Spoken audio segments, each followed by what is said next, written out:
একটা অটোরিকশা হঠাৎ করে ইউটার্ন করলে তাদের মোটরসাইকেলটা রিকশার সাথে সজোরে ধাক্কা লাগলে তারা পড়ে যায়, পড়ে গিয়ে মাথায় গুরুতর আঘাতপ্রাপ্ত হয় ফামিন।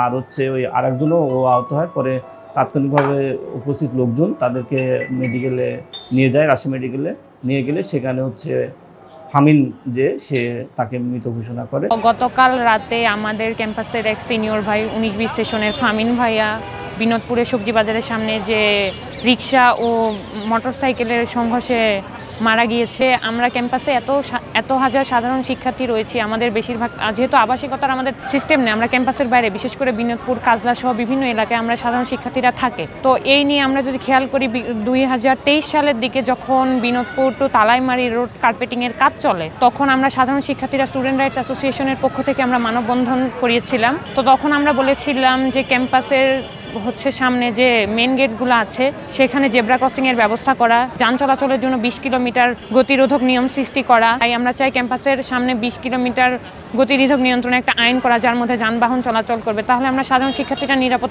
ফিল করব। একের পর এক এভাবেই যদি চলতে থাকে, আমাদের সাধারণ শিক্ষার্থীদের নিরাপত্তা কোথায়? প্রশাসন আমাদের জন্য কি কাজ করছে?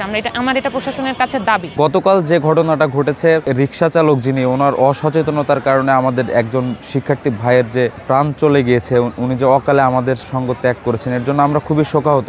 আমরা বিশ্ববিদ্যালয় প্রশাসন সহ রাজশাহীর ট্রাফিক বিভাগকে আমরা জানাতে চাই যে বিশ্ববিদ্যালয়ের আশেপাশে যে রাস্তাগুলো রয়েছে, মহাসড়ক রয়েছে, আপনারা এগুলোতে গতিসীমাটা নির্ধারণ করে দেন। বসুন্ধরা টিস্যু, অশুদ্ধতার বিরুদ্ধে এক বিন্দুও ছাড় নয়।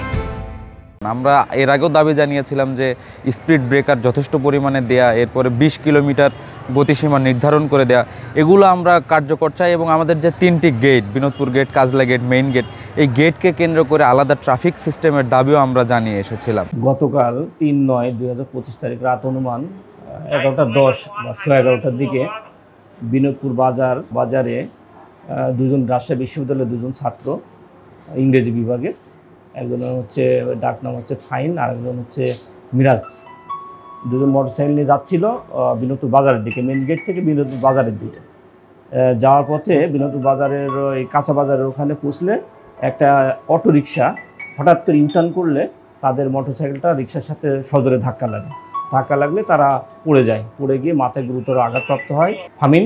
আর ওই আরেকজনও আহত হয়। পরে তাৎক্ষণিকভাবে উপস্থিত লোকজন তাদেরকে মেডিকেলে নিয়ে যায়, রাজশাহী মেডিকেলে নিয়ে গেলে সেখানে ফামিন সে তাকে মৃত ঘোষণা করে। আর আরেকজন এখন ডেঞ্জার মুক্ত আর কি, সে মোটামুটি সুস্থ আছে। ফামিনের বিষয়ে আমরা আইনগত যে প্রক্রিয়া সুরতাল করে মৃতদেহ বিশ্ববিদ্যালয় কর্তৃপক্ষকে বুঝে দিয়েছি। আর অন্যান্য যে আইনি প্রক্রিয়া সেটা এখনও প্রক্রিয়াধীন আছে। রিকশা চালক আমাদের হেফাজতে আছে এবং আইনগত ব্যবস্থা নেওয়া হচ্ছে।